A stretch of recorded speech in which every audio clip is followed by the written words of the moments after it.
अर्धवार्षिक परीक्षा 2024-25 के लिए कक्षा 9 की स्वास्थ्य एवं शारीरिक शिक्षा का पेपर 30 नंबर का होगा और 3.25 घंटे का समय होगा।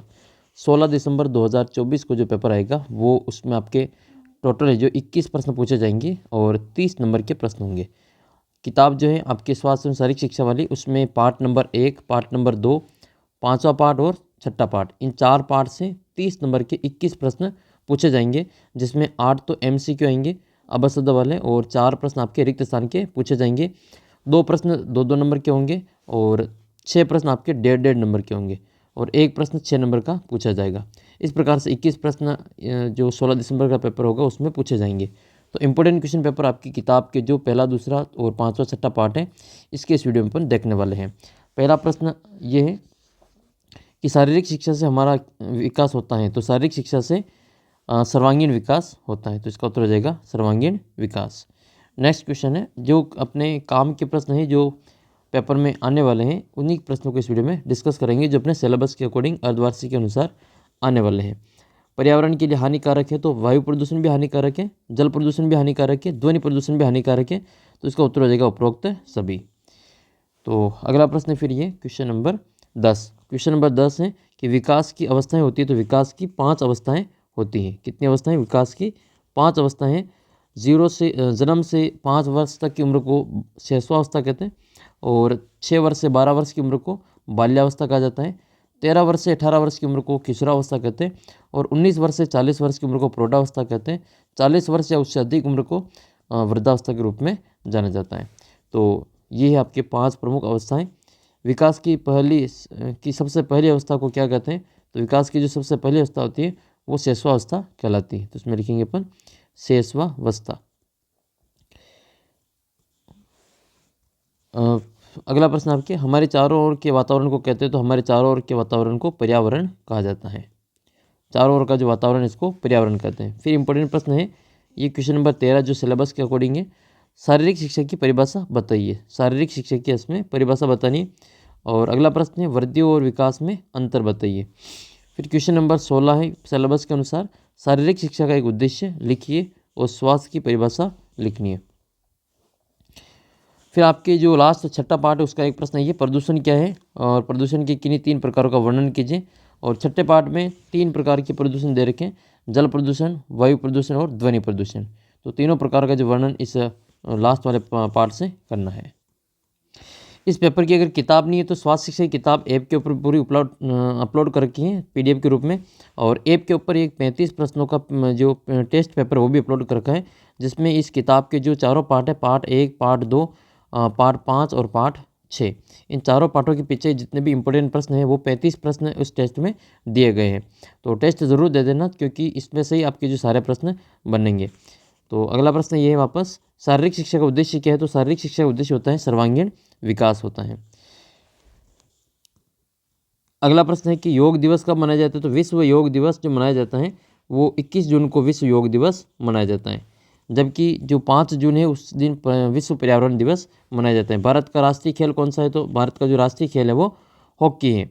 भारत का राष्ट्रीय खेल हॉकी है और राजस्थान का जो राज्य खेल है वो बास्केटबॉल है। नेक्स्ट क्वेश्चन है, खेल दिवस किस महान व्यक्ति के जन्मदिन पर मनाया जाता है? तो खेल दिवस प्रतिवर्ष 29 अगस्त को मनाया जाता है और 29 अगस्त को हॉकी के जो जादूगर हैं मेजर ध्यानचंद, उनके जन्मदिन पर ये खेल दिवस मनाया जाता है। फिर सिलेबस के अकॉर्डिंग अगला जो पार्ट का जो क्वेश्चन है वो अपने 13वां क्वेश्चन है, शारीरिक शिक्षा के उद्देश्य क्या है बताइए। और किशोरावस्था में विकास या परिवर्तन की जो 4 अवस्थाएं हैं, जो शारीरिक विकास, मानसिक विकास, ज्ञानात्मक विकास और संवेगात्मक विकास। फिर अगला प्रश्न है मानव स्वास्थ्य का मानव जीवन में महत्व बताइए। तो स्वास्थ्य का मानव जीवन में महत्व बताइए। और अगला प्रश्न है कि हमारी संस्कृति में जल पिलाने को कैसा कार्य समझा जाता है? तो पुण्य का कार्य समझा जाता है। ये क्वेश्चन जो पार्ट 6ठा पार्ट है उसमें से पूछा है कि कौन सा कार्य समझा जाता है? तो पुण्य का कार्य समझा जाता है। फिर अगला जो प्रश्न है इसका जो अगला प्रश्न ये है कि विद्यालय में स्वास्थ्यप्रद पर्यावरण परिस्थितियां बनाने में कौन कौन से उपाय कर सकते हैं? तो ये वाला प्रश्न भी जो लास्ट वाला पार्ट है 6ठा पार्ट, उसी से प्रश्न ये पूछा हो। तो इसका प्रश्न नंबर 2 है ये, विद्यालय में स्वास्थ्यप्रद पर्यावरण परिस्थितियां बनाने के लिए कौन कौन से उपाय किए जा सकते हैं। और एक प्रश्न ये पूछा गया था कि हमारी संस्कृति में जल पिलाने का कार्य कैसा समझा जाता है, तो पुण्य का कार्य समझा जाता है। फिर अगला प्रश्न आपके ये बनेगा कि जीवनदायिनी गैस कौन सी है, तो ऑक्सीजन को जीवनदायिनी गैस कहा जाता है। जीवन का सूत्र किसको माना जाता है, तो जीवन का सूत्र जल को माना जाता है। नेक्स्ट क्वेश्चन आपके श्वसन संबंधी रोग किसके कारण होता है, तो ये वायु प्रदूषण के कारण होते हैं। और किस रोग में प्रदूषण में जो मानव मनोरोग व हिंसक प्रवृत्ति में बढ़ जाता है, तो ये ध्वनि प्रदूषण में होता है। फिर जो प्रश्न था कि विद्यालय में परिस्थितियों को पर्यावरण अनुकूल बनाने के लिए क्या क्या कार्य किए जा सकते हैं, तो सामुदायिक स्वास्थ्य हेतु सामुदायिक स्वच्छता का प्रयास हो, स्वास्थ्य केंद्रों की स्थापना हो, मलमूत्र कचरा निस्तारण की व्यवस्था जल के स्रोतों से दूर हो, पेयजल और पेयजल स्रोतों की स्वच्छता के प्रति जागरूकता फैलाएं, भोजन और खानपान में स्वच्छता हो, सामूहिक भोज के पश्चात अवशेष को उचित निस्तारण किया जाए और मृत पशुओं का जो निस्तारण उचित तरीके से किया जाए। और तालाब कुएं बावड़ी जैसे जल स्रोत हैं उनकी चारदीवारी बनानी चाहिए और पूजन सामग्री की जो अवशेष है उसको इसमें नहीं डालना चाहिए। इसके अलावा ग्राम स्तर पर समिति बनाकर जागरूकता पैदा करें, प्रत्येक गांव में जो खुले में शौच मुक्त बने और प्रत्येक ग्राम में प्रत्येक घर का शौचालय युक्त बने। फिर अगला प्रश्न है कि स्वास्थ्य के संबंध में अरस्तु का कथन बताइए, तो स्वास्थ्य के संबंध में अरस्तु का कथन है कि स्वस्थ शरीर में स्वस्थ आत्मा निवास करती है या फिर स्वस्थ शरीर में स्वस्थ मस्तिष्क का निवास होता है। तो ये जो अरस्तु है उसका कोटेशन है, वो इसको विशेष तौर पे याद रखिए, परीक्षा में पूछा जाता है कि अरस्तु का स्वास्थ्य के बारे में क्या कथन है, तो स्वस्थ शरीर में स्वस्थ आत्मा निवास करती है, ऐसा अरस्तु का कथन है। यहाँ पर आत्मा की जगह पर मस्तिष्क शब्द आए तो भी अरस्तु का ही कथन है। नेक्स्ट है फिर स्पेंसर के शब्दों में, तो स्वास्थ्य की रक्षा करना हमारा कर्तव्य है। स्वास्थ्य की परिभाषा क्या है, तो स्वास्थ्य का अर्थ केवल शरीर को रोग मुक्त की अवस्था में नहीं वरन शारीरिक मानसिक और सामाजिक संपन्नता की स्थिति है। आयुर्वेद के अनुसार स्वास्थ्य की क्या परिभाषा है, तो आयुर्वेद की विचारधारा के अनुसार स्वास्थ्य क्या है, वात पित्त कफ सम हो, न कोई कम हो न अधिक हो, भोजन को पचाने वाली अग्नि ठीक हो और शरीर का तापमान उचित मात्रा में हो, तो इसको अपन स्वस्थ व्यक्ति कहते हैं। फिर अगला जो प्रश्न है ये है कि विकास का आधार क्या है, तो विकास का आधार वातावरण एवं वंशानुगत है। नेक्स्ट क्वेश्चन है तीव्र विकास व वृद्धि की कौन सी अवस्था है, तो किशोरावस्था जो होती है वो तीव्र विकास और वृद्धि की अवस्था होती है। तीव्र विकास और वृद्धि की अवस्था को किशोरावस्था कहा जाता है और इसकी उम्र जो 13 वर्ष से 18 वर्ष तक की होती है। ऑप्शन में अगर 13 से 19 मिले तो भी सही है। कल्पना लोक में उड़ान किस अवस्था की सूचक है, तो ये किशोरावस्था की सूचक है। इसके अलावा किशोरावस्था को विकास की जो स्वर्णिम काल कहा जाता है, सबसे महत्वपूर्ण काल होता है, तो सबसे महत्वपूर्ण अवस्था भी आपकी किशोरावस्था ही है। फिर किशोरावस्था की इसमें विशेषता पूछी जाएगी और वृद्धि और विकास को प्रभावित करने वाले प्रमुख कारक हैं उनका वर्णन करना है। एक किशोरावस्था में विकास की या फिर परिवर्तन की जो 4 अवस्थाएं वो कौन कौन सी हैं, तो किशोरावस्था में विकास की जो 4 प्रमुख अवस्थाएं हैं वो एक तो है शारीरिक अवस्था, एक भावात्मक अवस्था, एक सामाजिक अवस्था, एक ज्ञानात्मक अवस्था। ये किशोरावस्था में विकास या परिवर्तन की 4 प्रमुख अवस्था है। इनका विस्तार से वर्णन भी कर रखा है इसमें कि किशोरावस्था में शारीरिक, भावनात्मक, सामाजिक और ज्ञानात्मक परिवर्तन दिखाई देते हैं, जो कि ये 4 प्रकार की प्रमुख अवस्थाएं पाई जाती हैं। सबसे पहले शारीरिक विकास, फिर है भावात्मक विकास, फिर इसके बाद में सामाजिक विकास और सामाजिक विकास के बाद में ज्ञानात्मक विकास। मानव के जीवन की जो होता है उसको 5 अवस्थाओं में बांटा गया है। जन्म से लगाकर प्रौढ़ बनने तक और वृद्धावस्था तक पहुंचने तक की प्रक्रिया को वृद्धि और विकास के कई चरणों से गुजरता है व्यक्ति, तो व्यक्ति की विकास की 5 अवस्थाएं निर्धारित की गई हैं। कितनी अवस्थाएं हैं, 5 अवस्थाएं। कौन कौन सी हैं, सबसे पहले आती है शैशवावस्था। इसको शैशवावस्था को जन्म से 5 वर्ष तक निर्धारित किया गया है। फिर बाल्यावस्था 6 वर्ष से 12 वर्ष तक, और किशोरावस्था होती है 13 से 18 वर्ष तक, और प्रौढ़ावस्था होती है 19 से 40 वर्ष तक, और 41 वर्ष से अधिक जो उम्र होती है उसको अपन वृद्धावस्था कहते हैं। सबसे इंपॉर्टेंट अवस्था है किशोरावस्था, जो कि 13 वर्ष से 18 वर्ष की उम्र को कहते हैं, और यह बाल जीवन की सबसे अंतिम अवस्था है और विकास की सबसे जटिल अवस्था मानी जाती है। विकास की यह अवस्था है जो स्वर्णिम काल के रूप में जानी जाती है।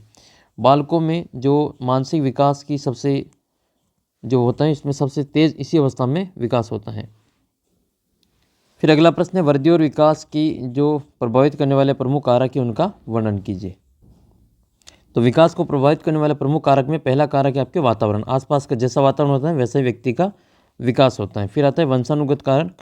तो व्यक्ति के जो कद, शारीरिक बनावट, रंग रूप, मानसिक बौद्धिक विकास जो होता है वो वंशानुगत गुणों की विशेष भूमिका होती है।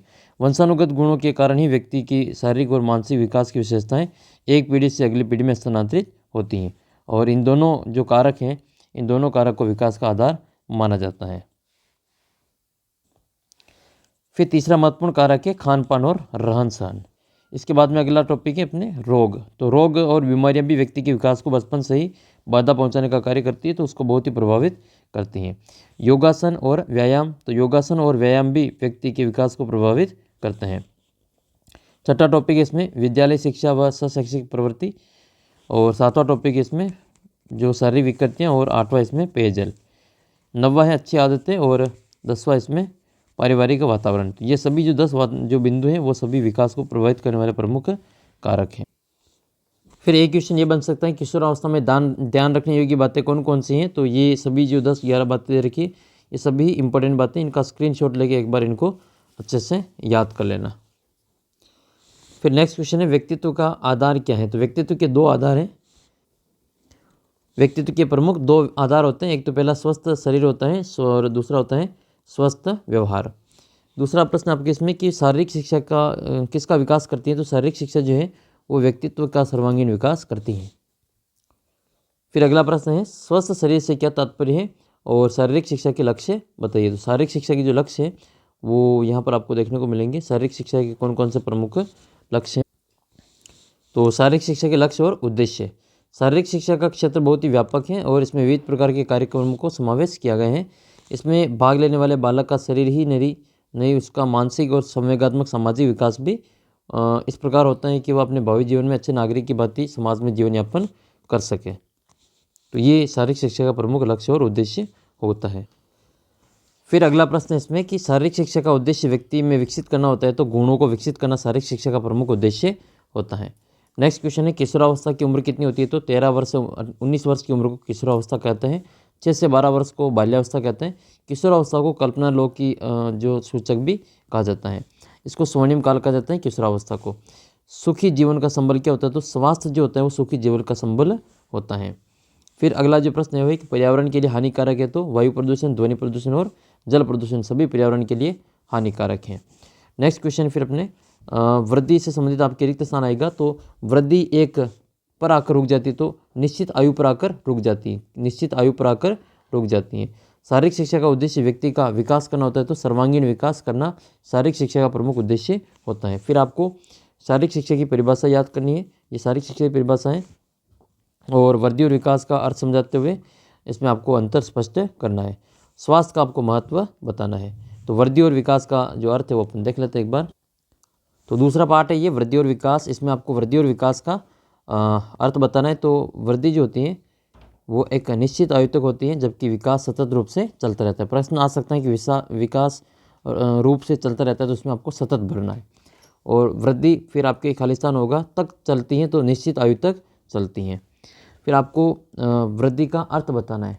तो वृद्धि का अर्थ क्या होता है। शरीर में वृद्धि का आशय है आकार में, ऊंचाई में, वजन में और लंबाई में वृद्धि होना। वृद्धि जो होती है वो मात्रात्मक होती है और वृद्धि को मापा जा सकता है। इसके अलावा दूसरा पॉइंट है इसमें आपके मानव शरीर में वृद्धि उसके शरीर के विभिन्न अंगों में अनुपातीय रूप से बढ़ती है। इसके अलावा अगला बिंदु हो जाएगा मानव शरीर में वृद्धि की प्रक्रिया किशोरावस्था से प्रौढ़ावस्था तक की ओर बढ़ने लगती है। जबकि विकास की बात करें तो विकास मात्रात्मक तो होता ही, साथ साथ में गुणात्मक भी होता है। तो विकास में जो विकास की प्रक्रिया है उसमें मानव शरीर में शारीरिक बदलाव तो होता ही है, साथ ही मेधा शक्ति जो मानसिक विकास है उसका भी परिवर्तन देखने को मिलता है। विकास की इस प्रक्रिया में मानव की कार्य करने की क्षमता और सोचने समझने की क्षमता होती है उसमें सकारात्मक परिवर्तन दिखाई देता है। मानव शरीर में विकास के परिणाम स्वरूप जो गुणात्मक परिणाम जो बदलाव है वो देखने को मिलता है। फिर अगला प्रश्न अपना ये कि पहला सुख। तो पहला सुख क्या होता है। पहला सुख निरोगी काया होता है। तो इसमें आपको बॉडी बढ़नी है, काया बढ़नी है, ठीक है। तो first happiness is healthy body, ठीक है, ये इसमें आपको बनना है। पहला सुख क्या होता है, निरोगी काया। First happiness is healthy body. Next है जीवनदायिनी गैस कौन सी होती है। तो लाइफ गिविंग गैस कौन सी है, आपके ऑक्सीजन इसका करेक्ट आंसर हो जाएगा। लाइफ गिविंग गैस कहते हैं ऑक्सीजन को। नेक्स्ट क्वेश्चन है स्वस्थ शरीर का तापमान कितना होता है। तो 98.4 डिग्री फ़ारेनहाइट होता है। अगला प्रश्न है आपके कल्पना लोक में उड़ान किस अवस्था की सूचक है? तो the state of flight in the world of imaginations. तो ये कौन सी है? ये आपके एडोलसेंस हो जाएगी, किशोरावस्था। ठीक है, किशोरावस्था में लिख लेना है। व्यक्तित्व का आधार क्या है? तो व्यक्तित्व का दो आधार है, पहला स्वस्थ शरीर और दूसरा मानसिक स्वस्थता। फिर आपके अगला प्रश्न है कि विकास का आधार क्या है? तो विकास का आधार क्या है? विकास के दो आधार हैं, कौन कौन से? वंशानुक्रम और वातावरण। तो विकास के आधार क्या है? एक तो वंशानुक्रम हो जाएगा और दूसरा क्या हो जाएगा? वातावरण हो जाएगा। हेरिडिटी एंड एनवायरमेंटल इसका करेक्ट आंसर करेंगे। समस्त खेलों की जननी पूछे तो आप जिम्नास्टिक कर देना, वैसे ये क्वेश्चन आएगा नहीं, अपने सिलेबस में अभी है नहीं। फिर अगला प्रश्न जो है अपने काम का वो ये है, किस प्रदूषण में मानव में मनोरोग और हिंसक प्रवृत्ति बढ़ जाती है? तो which pollutions increase mental illness and violence तो इन ह्यूमन? तो इसका आंसर हो जाएगा आपके साउंड। तो इसका करेक्ट आंसर हो जाएगा साउंड पोल्यूशन हो जाएगा, ध्वनि प्रदूषण। अगला प्रश्न है, शारीरिक शिक्षा किसका विकास करती है? Physical education development. तो ये किसका विकास करती है? सर्वांगीण विकास करती हैं। नेक्स्ट क्वेश्चन है, स्वास्थ्य के संबंध में अरस्तु का कथन बताइए। तो स्वास्थ्य के संबंध में अरस्तु ने कहा था कि स्वस्थ शरीर में स्वस्थ आत्मा निवास करती हैं। अगला प्रश्न है, स्वास्थ्य का मानव जीवन में महत्व बताना है, इंपॉर्टेंस बतानी है हेल्थी इन ह्यूमन लाइफ में। नेक्स्ट क्वेश्चन है, भोजन संबंधी अच्छी आदतों का उल्लेख कीजिए। अगला जो इंपॉर्टेंट प्रश्न बनेगा वो ये प्रश्न है कि जल प्रदूषण किसे कहते हैं? जल प्रदूषण के कारण और बचाव के उपाय लिखिए। या फिर वायु प्रदूषण किसे कहते हैं? वायु प्रदूषण के कारण और बचाव के उपाय लिखिए। दोनों ही प्रश्न आपके छठे पाठ से पूछे गए हैं। तो जल प्रदूषण की परिभाषा, इसके जल प्रदूषण के कारण और बचाव के उपाय, ये 6 नंबर में आएगा। या फिर वायु प्रदूषण के परिभाषा, वायु प्रदूषण के कारण और इसके बचाव के उपाय लिखने हैं। देखो, पर्यावरण के प्रतिकूल प्रभाव डालने वाले जो प्रमुख बिंदु है वो इस प्रकार से हैं। एक तो वायु प्रदूषण भी पर्यावरण पर प्रतिकूल प्रभाव डालते हैं, जल प्रदूषण भी, ध्वनि प्रदूषण भी और सांस्कृतिक प्रदूषण भी। 4 प्रकार के प्रदूषण अपने किताब में दे रखे। तो परिभाषा आपकी पूछी जाएगी वायु प्रदूषण की सबसे पहले। तो वायु प्रदूषण की परिभाषा ऐसे लिखेंगे कि मानव जीवन हेतु जीवनदायिनी गैस ऑक्सीजन हमें वायुमंडल से प्राप्त होती है और इसकी शुद्धता, इसकी शुद्ध उपलब्धता इस बात पर निर्भर करती है कि वायुमंडल में प्रदूषण कम से कम होना चाहिए। वायु प्रदूषण के कारण है जो शरीर पर जो वृद्धि होती है उस पर बुरा प्रभाव पड़ता है और मानसिक स्थिति बिगड़ने से मनोरोगी होना, खांसी होना, टीबी होना, श्वसन संबंधी रोग होना, कैंसर जैसी कई गंभीर बीमारियां वायु प्रदूषण की वजह से होने लगती हैं। फिर वायु प्रदूषण के कारण क्या क्या है? तो वायु प्रदूषण के कारण है एक तो कारखानों से निकलने वाला धुआं, एक वाहनों से निकलने वाला धुआं, जनसंख्या वृद्धि से प्रदूषित होना वातावरण, और फिर वनों का विनाश होना, विकास नहीं विनाश, वन को उन्मूलन किया जा रहा है, बार बार जो वनों पेड़ पौधों को काटा जा रहा है। एयर कंडीशन और रेफ्रिजरेटर का प्रयोग बढ़ा है, इसके कारण भी वायु प्रदूषण बढ़ रहा है। मृत जीवों तथा अपशिष्टों का ढंग से निस्तारण न होना भी एक वायु प्रदूषण का कारण है। फिर आएगा आणविक प्रयोग और ग्रीन हाउस गैसों का प्रयोग। CFC आपकी क्लोरोफ्लोरोकार्बन वगैरह ये सभी ग्रीन हाउस गैसों में गिनी जाती हैं। उपाय क्या है इसका वायु प्रदूषण से बचने का? तो एक तो ये कि जनसंख्या पर नियंत्रण हो, दूसरा ये कि सुव्यवस्थित शहरीकरण हो, तीसरा ये कि कारखानों का निर्माण मानव की बस्तियों से दूर हो, और धुएं की जो चिमनी है वो कारखानों में पर्याप्त ऊंचाई पे लगी हुई हो। वृक्षारोपण ज़्यादा से ज़्यादा होना चाहिए और अपशिष्ट पदार्थों और मृत जीवों का उचित निस्तारण किया जाना चाहिए। अणुशक्ति का प्रयोग सीमित मात्रा में हो, शीतलता प्रदान करने वाले जो यंत्र हैं उनका प्रयोग सीमित होना चाहिए। सामुदायिक स्वास्थ्यता पर ध्यान दिया जाना चाहिए और सभी घरों में शौचालय का निर्माण होना चाहिए। फिर ये तो हुआ अपने वायु प्रदूषण। अब पूछेंगे इसमें जल प्रदूषण। फिर आपके हैं इसमें जल प्रदूषण। तो जल को जीवन का सूत्र माना जाता है, याद रखिए जल को जीवन का सूत्र माना जाता है और सभी सजीव जगत चाहे वो प्राणी हो या वनस्पति हो, जल की आवश्यकता सभी को होती है। और पेयजल के अलावा खेती कारखानों में भी जल का प्रयोग बड़ी मात्रा में किया जाता है। जल पिलाना जिस संस्कृति में पुण्य का काम समझा जाता था, वहाँ आज स्वच्छ पेयजल बोतलों में बंद होकर बिकने लगा है, क्योंकि हमने पेयजल के जो स्रोत हैं उनको न केवल कचरा पात्र बना डाला बल्कि उन्हें जहरीला भी कर लिया है। तो ये जो जल प्रदूषण होता जा रहा है इसके प्रमुख कारण कौन से हैं? तो जल प्रदूषण के प्रमुख कारण में एक कारण तो ये लिखेंगे कि जल जो प्रदूषित क्यों हो रहा है? तो वायुमंडल में उपस्थित जहरीली गैसों से पेयजल स्रोतों को प्रदूषित होना। वायुमंडल में कई सारी जो जहरीली गैसें हैं जिसके कारण वायुमंडल प्रदूषित हो रहा है। और नदियों का प्राकृतिक बहाव अवरुद्ध होना, शहरी गंदे पानी का नदियों में मिल जाना, मृत जीवों व मानव का अंतिम संस्कार नदियों में बहाकर करना। इसके अलावा पानी के बहाव क्षेत्र में आवक क्षेत्र में गंदगी का फैलना, कारखाने से गंदे पानी का निकास और प्राचीन पेयजल स्रोतों का कचरा डालना, खेतों में जहरीले रसायनों का प्रयोग होना, इसके अलावा जलीय जीवों पर संकट होना और वनों का विनाश होना। ये 10 प्रमुख कारण हैं जल प्रदूषण के। तो फिर बचाव के क्या उपाय है जल प्रदूषण से? एक तो पेयजल के जो स्रोत हैं उनकी स्वच्छता के प्रति जागरूकता फैलाई जाए, और शहरी जो गंदे नाले हैं उनको नदियों से मिलने से रोका जाए। मृत जीव जो है और मृत मानव है उनको मानव वैज्ञानिक तरीके से अंतिम संस्कार और निस्तारण किया जाना चाहिए। जहरीले रसायन और का प्रयोग कृषि क्षेत्र में कम से कम किया जाना चाहिए। इसके अलावा जलीय जीवों का संरक्षण होना चाहिए और ज़्यादा से ज़्यादा वृक्षारोपण होना चाहिए। और इसके प्रमुख जो उपाय है वो ये है कि पेयजल स्रोतों में कचरा नहीं डाला जाए, और नदियों के प्राकृतिक बहाव को रोका नहीं जाना चाहिए, खुले में शौच पर रोक लगे और शौचालयों का अधिक से अधिक निर्माण हो। तो ये प्रमुख ऐसे उपाय हैं जिनके द्वारा जल प्रदूषण को प्रदूषित होने से बचाया जा सकता है। फिर आपके अगला है इसमें ध्वनि प्रदूषण। फिर आएगा ध्वनि प्रदूषण। तो वातावरण में शोरगुल का बढ़ना ध्वनि प्रदूषण कहलाता है। प्रश्न ऐसा आएगा रिक्त स्थान की पूर्ति में कि वातावरण में शोरगुल का बढ़ना प्रदूषण कहलाता है, तो इसमें लिखेंगे ध्वनि प्रदूषण कहलाता है। वैज्ञानिकों के और मनोचिकित्सकों के अनुसार है जो अत्यधिक शोरगुल में माहौल में रहने से मिर्गी का दौरा, एक तो मिर्गी का दौरा, मनोरोग बढ़ जाते हैं और मानसिक शांति भंग होने के साथ ही जो मानव हिंसक हो जाता है।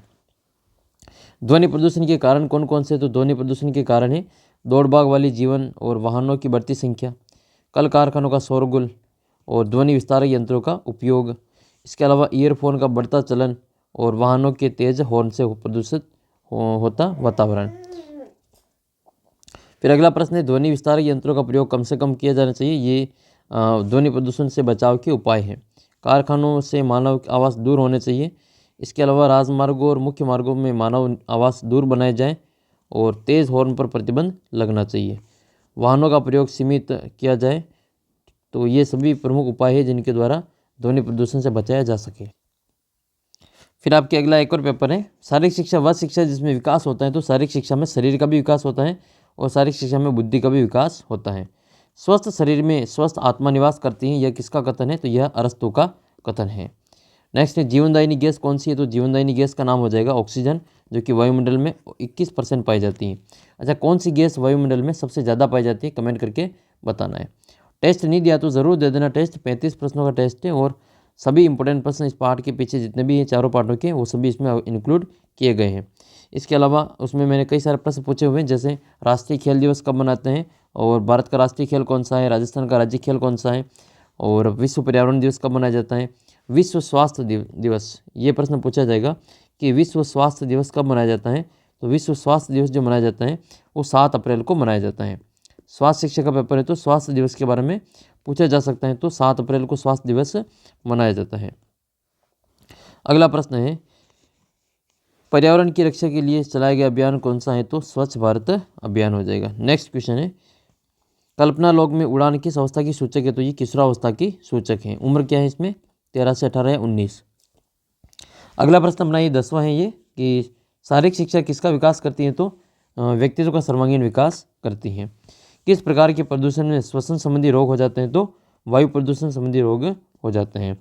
स्वस्थ शरीर से क्या तात्पर्य? हमने पिछले भी पेपर में चर्चा की थी, ये वही प्रश्न है। स्वस्थ शरीर का मतलब शरीर शारीरिक और मानसिक रूप से स्वस्थ होना। विद्यालय पर्यावरण से अध्ययन पर क्या प्रभाव पड़ता है? तो जो स्कूल का वातावरण होता है उसका अध्ययन पर क्या प्रभाव पड़ता है आपको वर्णन करना है। फिर नेक्स्ट क्वेश्चन है शारीरिक शिक्षा के प्रमुख उद्देश्य बताइए और स्वास्थ्य को प्रभावित करने वाले प्रमुख कारक बताइए। ये सभी प्रश्नों के उत्तर मैं पिछले पेपर में बता चुका हूँ। फिर आपको किशोरावस्था की जो प्रमुख विशेषता है उनका वर्णन करना है। इसके अलावा अगला जो इंपॉर्टेंट प्रश्न बनेगा जो कि प्रश्न फिक्स पूछे जाने वाला है, एक तो शारीरिक शिक्षा का महत्व क्या है वो आपको बताना है, और एक वृद्धि और विकास को प्रभावित करने वाले कारकों का वर्णन करना, जो कि हमने 10 कारक बताए थे उन 10 ही कारकों का यहाँ पे वर्णन करना है। फिर अगला प्रश्न है कि सुखी जीवन का राज क्या? तो सुखी जीवन का राज है स्वास्थ्य। भारत का राष्ट्रीय खेल? तो भारत के राष्ट्रीय खेल का नाम है हॉकी। बास्केटबॉल राजस्थान का राज्य खेल है। योग दिवस 21 जून को मनाते हैं, पर्यावरण दिवस 5 जून को मनाया जाता है। राजस्थान के राज्य पशु का नाम याद कर लेना, ऊँट है राजस्थान का राज्य पशु। एक और ऊँट नहीं होता आपको चिंकारा याद कर लेना, चिंकारा भी राजस्थान का राज्य पशु है। फिर आपके परिभाषा पूछी जाएगी शारीरिक शिक्षा की परिभाषा, तो ये इंपॉर्टेंट प्रश्न है इसमें, शारीरिक शिक्षा की परिभाषा लिखिए। फिर आपको भोजन संबंधी 4 अच्छे आदतों का वर्णन करना है। और पीवी सिंधु किस खेल से है, तो पीवी सिंधु बैडमिंटन खेलती हैं। इसके अलावा आपकी जो मानव जीवन है उसको कितनी अवस्थाओं में बांटा गया है, नाम लिखना है। तो मानव जीवन को 5 अवस्थाओं में बांटा गया है। 5 अवस्था कौन कौन सी हैं, वही शैशवावस्था, 0 से जन्म से 5 वर्ष, ठीक है, जन्म से 5 वर्ष तक। और फिर बाल्यावस्था हो जाएगी 6 से 12 वर्ष तक। फिर 13 से 18 वर्ष तक किशोरावस्था, 19 से 40 वर्ष तक प्रौढ़ावस्था। और फिर आपके 41 वर्ष से जो अधिक है वो आपकी वृद्धावस्था हो जाएगी। किसी एक खेल का मैदान का चित्र बनाकर नियम लिखिए, तो ये संभावना कम है आने की, फिर भी आप याद रखने किसी कबड्डी का खेल का मैदान आप याद कर सकते हैं इसमें। अगला प्रश्न है राजस्थान का राज्य खेल कौन सा है, तो बास्केटबॉल उत्तर हो जाएगा। और किशोरावस्था की आयु 13 से 19 वर्ष होती है। विटामिन बी की कमी से बेरी रोग होता है। और नीरज चोपड़ा भाला फेंकते हैं। नीरज चोपड़ा किस खेल से संबंधित है, भाला फेंक से संबंधित है। समस्त खेलों की जननी जिम्नास्टिक को कहते हैं। योग दिवस 21 जून को मनाते हैं। 29 अगस्त को राष्ट्रीय खेल दिवस मनाया जाता है। और 31 जून तो आते ही नहीं, ऑप्शन ही गलत दे दिया। खून की कमी से कौन सा रोग होता है, तो ये आपके एनीमिया रोग होता है। खेल दिवस कब मनाते हैं, खेल दिवस 29 अगस्त को मनाया जाता है। हॉकी के जो महान प्लेयर हुए हैं मेजर ध्यानचंद, उनके जन्मदिन को राष्ट्रीय खेल दिवस के रूप में मनाया जाता है। फिर आपके अगला प्रश्न है व्यक्तित्व के आधार क्या है, तो व्यक्तित्व के आधार बता दिए हमने कि व्यक्तित्व के 2 प्रमुख आधार होते हैं, ठीक है, तो दोनों आधार आप उसमें व्यक्तित्व में लिख सकते हैं। विकास की सबसे तीव्र अवस्था कौन सी होती है, तो किशोरावस्था विकास की सबसे तीव्र अवस्था होती है, स्वर्णिम काल कहा जाता है। स्वास्थ्य के संबंध में अरस्तु का कथन वापस आए हैं। तो अरिस्टोटल ने कहा था कि जो स्वस्थ शरीर में स्वस्थ आत्मा निवास करती है। जीवनदायिनी गैस ऑक्सीजन हो जाएगी। जीवन का सूत्र किसको माना गया है, तो जल को जीवन का सूत्र माना गया है। स्वास्थ्य की परिभाषा बतानी है और स्वास्थ्य को प्रभावित करने वाले कारक लिखने हैं। फिर नेक्स्ट अपने कि किशोरावस्था की आपको उसमें विशेषताएं लिखनी है। और शारीरिक शिक्षा का लक्ष्य क्या है बताइए। ये सभी प्रश्नों के उत्तर पिछले जो पेपर में बताए थे, इनको वापस आप जो PDF के रूप में अपना जो एंड्रॉयड ऐप है वहाँ से अपनी किताब डाउनलोड कर लें और वहाँ से इसके एक बार सरसरी नज़र से ज़रूर देखें। फिर नेक्स्ट क्वेश्चन है, अगला प्रश्न है 13 से 18 वर्ष की उम्र की अवस्था को क्या कहते हैं, तो किशोरावस्था कहा जाता है। स्वस्थ शरीर में स्वस्थ आत्मा निवास करती है, ऐसा किसने कहा था, ऐसा अरस्तु ने कहा था। स्कर्वी रोग किस विटामिन की कमी से होता है, तो विटामिन सी की कमी से होता है। विटामिन ए की कमी से रतौंधी रोग होता है। विटामिन बी की कमी से बेरी रोग होता है। नेक्स्ट है कृत्रिम श्वास की विधियाँ दी अपने काम की नहीं अभी। कबड्डी में एक समय में कितने खिलाड़ी खेल सकते हैं, तो 7 खिलाड़ी खेल सकते हैं, 12 टोटल होते हैं। समस्त खेलों की जननी किसको कहा जाता है, तो जिम्नास्टिक को समस्त खेलों की जननी कहा जाता है। श्वसन में कौन सी गैस अंदर ली जाती है, तो ऑक्सीजन अंदर ली जाती है। अगला प्रश्न है कि तन मन से रोगी और निर्बल मानव को आत्म शांति के दर्शन कभी नहीं हो सकते हैं, ऐसा किसने कहा था, ऐसा स्वामी विवेकानंद ने कहा था। तो उसका ये याद रखें, तन मन से रोगी और निर्बल मानव को आत्म शांति के दर्शन कभी भी नहीं हो सकते हैं, ऐसा विवेकानंद ने कहा था। अगला जो अपने सिलेबस का जो प्रश्न है वो ये है, 9वां प्रश्न है कि तीव्र विकास की और वृद्धि की अवस्था कौन सी है, तो तीव्र विकास और वृद्धि की अवस्था किशोरावस्था है, एडोलसेंस है। स्वास्थ्य के संबंध में वापस आ गया है, अरस्तु का कथन क्या है, तो स्वस्थ शरीर में स्वस्थ आत्मा निवास करती है। जीवनदायिनी गैस कौन सी, तो ऑक्सीजन हो जाएगी, इसको अपन प्राणवायु भी कहते हैं। और विटामिन ए तो ये अपने काम की नहीं है। समस्त खेलों की जननी जिम्नास्टिक को कहा जाता है। शारीरिक शिक्षा का उद्देश्य बताना है और इसके अलावा किशोरावस्था की विशेषताएं बतानी है। और स्वास्थ्य को मानव जीवन में क्या महत्व है, महत्व बताना है। विश्व योग दिवस 21 जून को मनाया जाता है। फिर आपका नेक्स्ट पेपर देखते हैं। अगला प्रश्न वापस वही कि what is the basis of personality, तो व्यक्तित्व का आधार क्या है, पर्सनालिटी का आधार तो 2 चीज़ें होती हैं, एक तो आपके स्वस्थ शरीर और दूसरा आपके स्वस्थ विचार, मानसिक विचार स्वस्थ हो। नेक्स्ट क्वेश्चन की ओर बढ़ते हैं। स्वास्थ्य शिक्षा के आपके उद्देश्य बताने हैं। इसके अलावा आयुर्वेद के अनुसार जो स्वस्थ व्यक्ति की परिभाषा बतानी है। नेक्स्ट आपके शारीरिक शिक्षा से व्यक्ति का संपूर्ण विकास कैसे होता है समझाइए। तो इस प्रकार से आपका पूरा पेपर हमने यहाँ पे सॉल्व किया। आधे घंटे का ये वीडियो बना है। यहाँ तक जिस विद्यार्थी ने वीडियो देखा है उनके जो 30 में से 30 नंबर आराम से कवर होंगे, क्योंकि एक भी प्रश्न आपके इसमें छूटेगा नहीं, सारे प्रश्न आपके हमने यहाँ पे कवर किए हैं। वीडियो को सभी दोस्तों के साथ में शेयर जरूर करना। और ये जो टेस्ट अगर आपने नहीं दिया हो तो टेस्ट ऐप के ऊपर जाके टेस्ट दे सकते हैं। टेस्ट का लिंक वीडियो के नीचे दे रखा है और किताब की PDF भी आपको ऐप के ऊपर यहाँ पे अपलोड कर रखी है। अपना व्हाट्सअप ग्रुप ज्वाइन कर लेना। ये तो आपके वो विषय हैं, बाकी अपने मेन सब्जेक्ट जो हैं उनकी परीक्षा बाकी है। गणित का, विज्ञान का ये तो भी ट्रेलर है, पिक्चर अभी बाकी है। तो गणित, विज्ञान और बाकी सब्जेक्ट की जो तैयारी है वो आपको इसी प्रकार से आप पे करवाई जाएगी। चैनल को सब्सक्राइब करके रखना और अपना व्हाट्सअप ग्रुप है उसको ज्वाइन कर लेना। मिलेंगे आपको अगले वीडियो में, तब तक जय हिंद, जय भारत।